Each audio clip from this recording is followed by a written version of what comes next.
పవిత్రాత్మ సర్వేశ్వరుడు, పరిశుద్ధాత్మ దేవుడు మనపైకి వేంచేసి వచ్చినప్పుడు మనల్ని సమూలంగా మార్చివేస్తాడు. వ్యసనాలతో, పాపాలతో, బలహీనతలతో, పిరికితనముతో ఉన్న మనల్ని శక్తి సంపన్నులుగా, ఆత్మ సంపన్నులుగా మార్చివేస్తాడు. మనలో ఉన్న శక్తి మనది కాదిక, దేవుడే మనలో ఉండి ఆ ఆత్మశక్తితో మనల్ని నడిపిస్తాడు.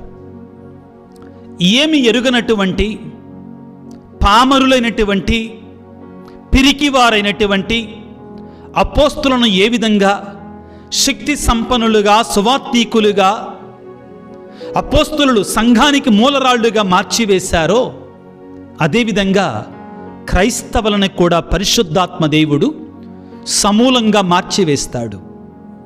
అయితే ఈ పరిశుద్ధాత్మ సర్వేశ్వరుడు మనం పరిపూర్ణంగా మార్చి తన పరికరాలుగా వినియోగించుకోవడానికి, తనకి అభిషేకాన్ని మనకి ఇవ్వడానికి, తనకి ఆశీర్వాదాలు మనకు అనుగ్రహించడానికి, వరాలని ఫలాలతోటి మనం నింపడానికి, మనము ఆ పవిత్రాత్మ దేవుడు మనలో చేసేటువంటి ఆ మార్పుకి మనం సిద్ధంగా ఉండాలి, మనం అంగీకరించాలి.